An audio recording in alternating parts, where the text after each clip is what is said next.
За сайн байцгаана уу. За өглөөний мэнд, өдрийн мэнд.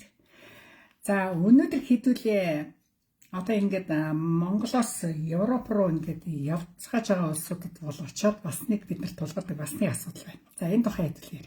За энэ юу гэхээр мэдээж Аз твээс Монголынхаа байгалаас, Монголынхаа хоолноос холдоод Европын байгаль цаг багаар Европын хоол хүнсэнд бидний бие организм хэрхэн дасдаг тухай хэдүүлээ. Мэдсэн зүйлээ таадтай хуваалцъя. За нэг ийм ойрд уншлаа. За энэ бол тэгтээ бас их зөв зүйтэй юм байна гэж бодлоо. Бас мэдвэштэй. За ялангуяа шинээр одоо Европт очиж байгаа хүмүүс бол энэ тухай бас мэдмээр юм байна л гэж бодлоо шүү дээ. За энэ юу юм гэхээр нэгдүгээр сүү цагаан эдэний хэрэглээний аягүй буруу хэрэглээд байдаг гэн. Бид нар хэрэглэн дээр аягүй илүү анхаарах хэрэгтэй байна. Европ сүү Монгол сүүнээс маш их ялгаатай. Боловсруулалт нь, фермент нь шал өөр гэдэг. За нэрээ лайв эхлэхээс өмнө та хэд маань комент хэсгээр та аль орноос ямар орноос хаанаас сонсож байгаа ном миний лайв сонсож байгааг бичээд өгөөрэй. Надад маш их сонирхолтой байх бол. За Монгол сүү. За мэдээж манай Монгол сүү малын сүү. Бэлчээрийн өв сургамал идэж буй малаас гаргадаг тул байгалийн фермент ашигтай бактериараа баялаг байдаг. За мэдээж хэрэгтэй. Бид сүүгээ хөөргөлж ашигтай бактерийг устгах боловч сүүний бүцийг бүрэн ерөөсөө өөрчлөгддөггүй гэнэ. Европ сүү ихэвчлэн маш өндөр хэмт богино хугацаанд халааж ариутгасан сүү зардаг. За ингэснээрээ сүг удаан хугацаагаар хадгалах боловч сүүнд байдаг байгалийн ашигтай ферментүүдийг устгасан байдаг гинэ. За Монгол дэлгүүр зарж байгаа сүү ер нь Монголын байг сүү, Европ сүү хоёрын ялгааг энэ дэр ингээд ойлгомжтой байна тийм үү? За ийм сүү монголчуудын ходоодонд орохлоор яадгүй гэхээр огт танихгүй зүйл орж байгаа мэтэр дохио өгдөг байна. Хүнс шиг орж боловсруулах хүндрэл учруулдаг. За ходоодонд боловсруулах хүндрэл учруулдаг. Огт танихгүй сүү ороод ирнэ. Учир нь сүүнд байдаг чихэрлэг бодис лактозыг задлахын тулд хүний биед лактазын хэмээх фермент байх ёстой гэнэ. Гэтэл монголчууд бид айрыг, тараг, бяслаг, ааруул болгож иддэг шүү дээ тийм ээ сүүгээ. Ер нь тэр чигээр нь уух нь бол ховор арай бага байдаг. Тийм учраас гол нь эсгэж иддэг гэсэн үг тийм ээ. Уудаг гэсэн хэргэлдэг гэсэн үг. Эсгэх явцад бактериуд лактозыг идчихдэг учраас бидний биед ачаалал Монгол сүү ерөөсөө өгдөггүй юм. За Монгол үнэний сүү хүний биед бол маш амархан шингэдэг гэнэ. Тийм багц.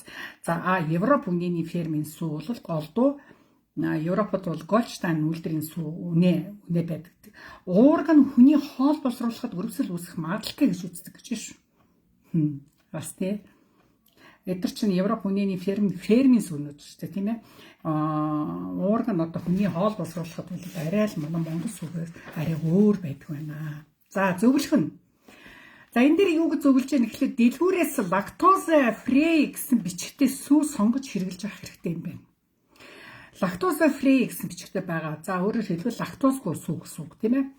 За хоёрдугаар ургамлын сүү. За энэ дээр нь Ovios, oat malt milk, almond milk гэсэн сүүг кофенд хийх нь ходоодонд одгүй маш хөнгөн шингэдэг юм байна. Шингэцтэй байдаг. За тэгэхээр Ovios-ны сүү эсвэл био йогурт хэрэглэж авах хэрэгтэй гэж байна. За байгалийн чихэргүй тарг уух нь одоо маш сайн. За ерөнхийдөө био гэсэн бичгтээ юмыг бол Европын дэлгүүрүүдээс авч хэрэглэж авах нь бидний эрүүл мэндэд их зүйтэй байдаг байна. За ойлгомжтой тийм ээ. Монгол сүү, Европ сүү хоёр их ялгаатай байдаг юм байна. За хоёрдугаарт гаргадаг алдаа. Бид маш их хэд их гурил иддэг. За гоймон иддэг, талах иддэг, паста, пицца иддэг, багетта иддэг те.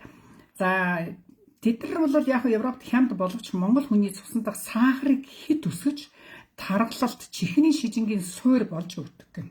Ходоодонд цагаан гурил ялангуяа наалдамхай чанар үүсгдэг гэнэ. Түүнээс болж үе мөч өвдөж эхэлдэг. За тэгэхээр ерөнхийдөө сүүлийн үед бол ер нь гурилан бүтээгдэхүүнээс ер нь аль болохоор татгалзахыг ер нь санал болгоод байдаг болсон шүү дээ. Тий.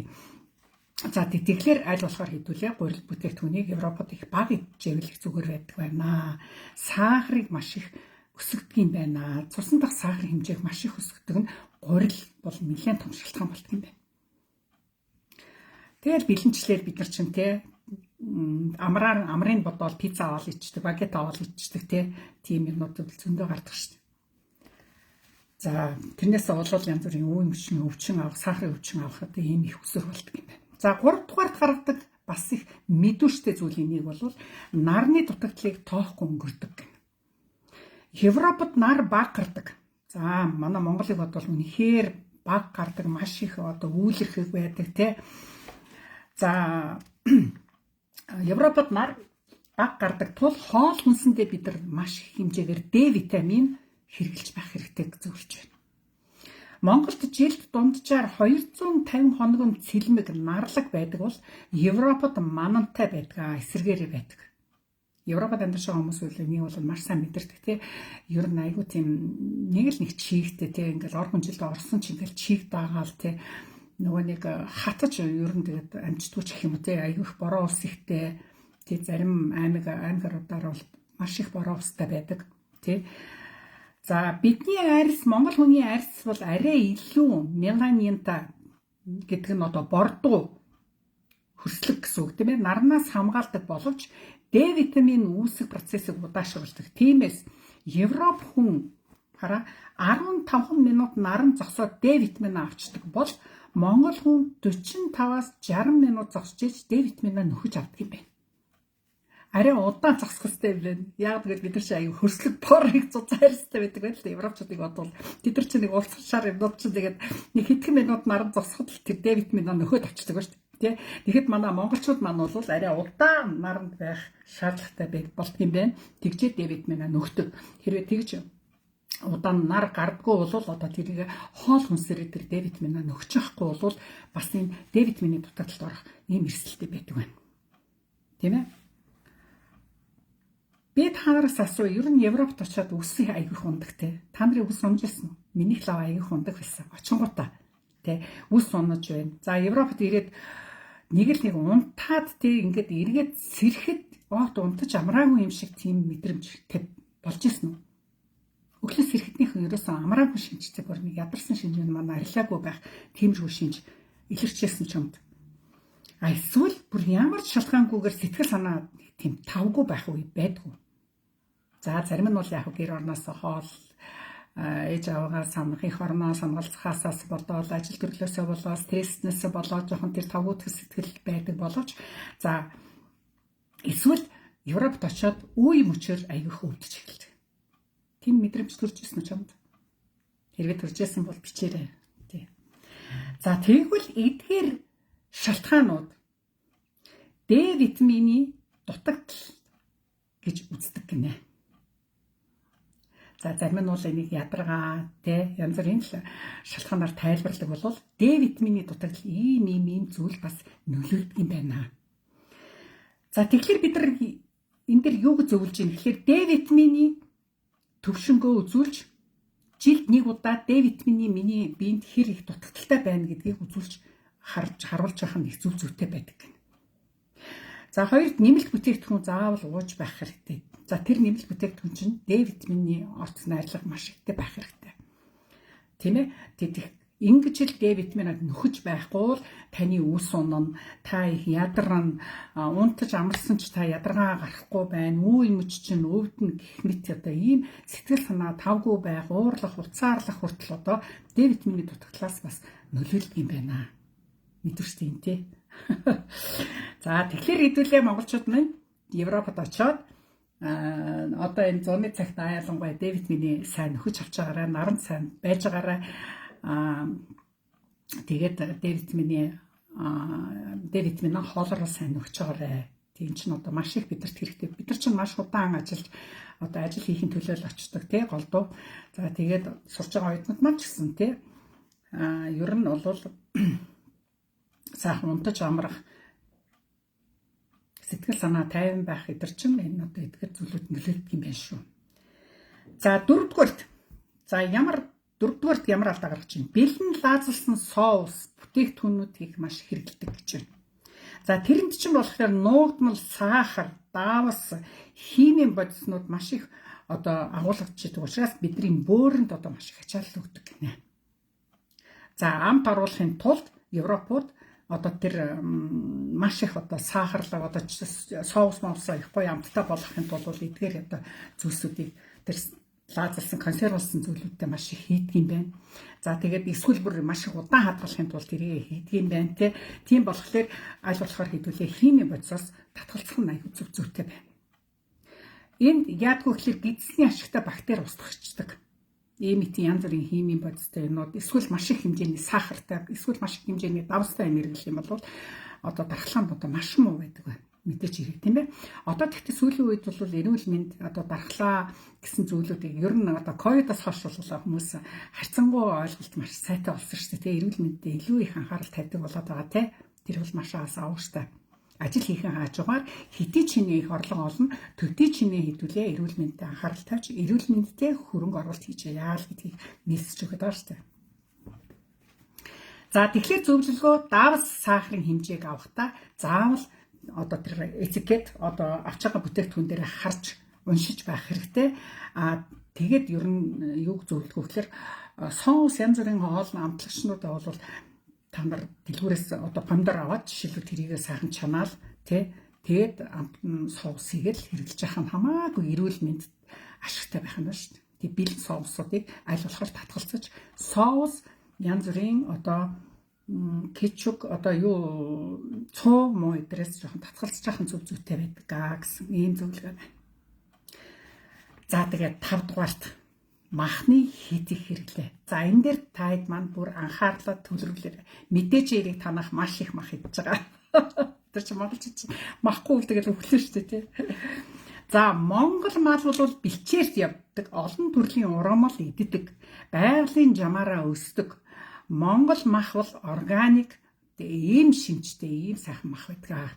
За энэтэй бол та нар маань 100% санал нийлэх баха. Тийм ээ. Эрдэнэ үеийн Чингисийн цэрэг арми яаж хоололж ирсэн, яагаад өвдөлгүй байсан, тэгэл баах юм биш шүү дээ. Ерөөсөө малынхаа буйнаар маш их эмтэй хэрглэж ирснийг маш их бичдэг шүү дээ, тийм ээ. За энэ тухай бид нар маш сайн мэднэ. Европын мах бол ялангуяа хямд үнэтэй махнууд бол фермийн аргаар эрчимцэн тижээлээр бэлтгэгддэг. Хурдан өсөхийн тулд тижээлт нь гормон хийж антибиотик нэмэх тохиолдол маш их байдаг гэсэн байна шүү.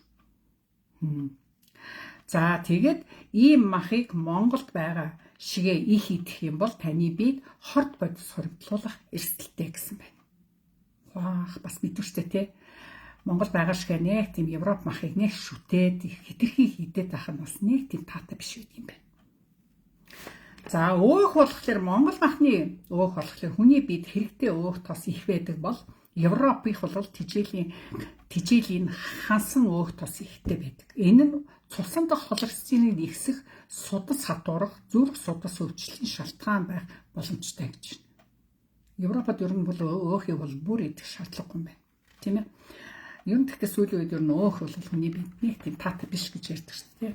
За махнаас гадна ялангуяа хям, зайдас, утсан мах их хэмжээний тэдэрт чинь бол маш их хэмжээний амт оруулагч байдаг.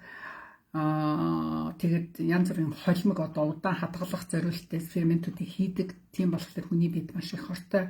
Тэгэхээр ер нь Монголдо идэж байсан махыг Европод яг ижил хэмжээний тийм их хэрэглэхгүй байхыг зөвлөдөг юм байна.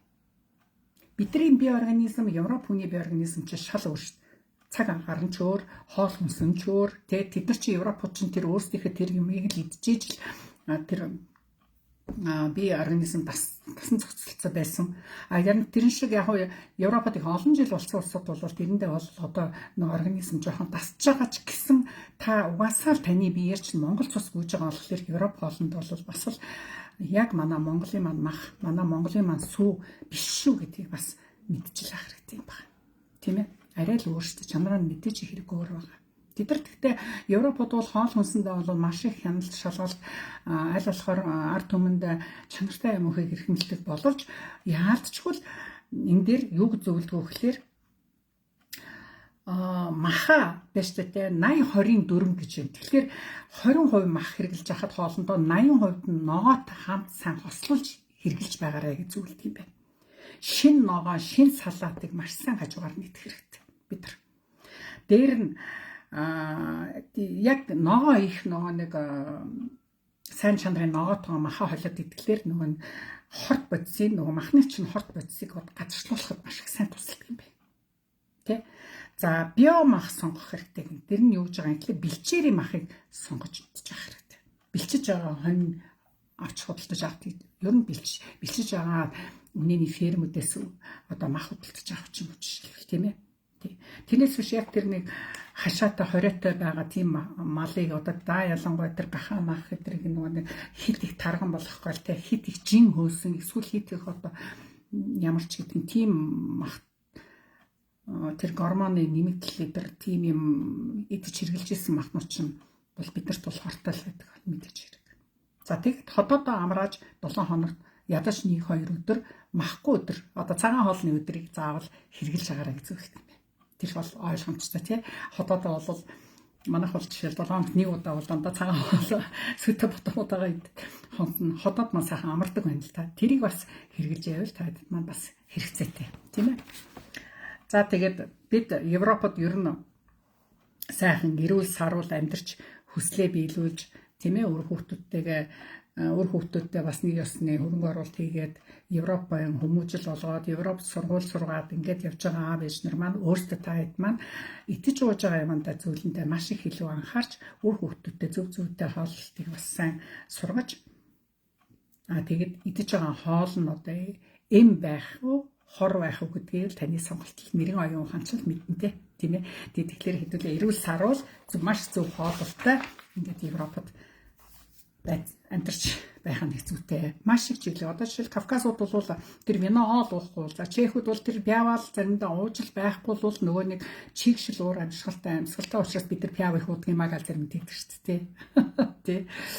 Тийм монголчин бол эрс одоо цаг агаартай учраас маш их сайхан мах өөхтэй мах эдэр идчихэл байхгүй бол бидний бие организм тэр манд дутагддаг. Тий, ядардаг. Тий.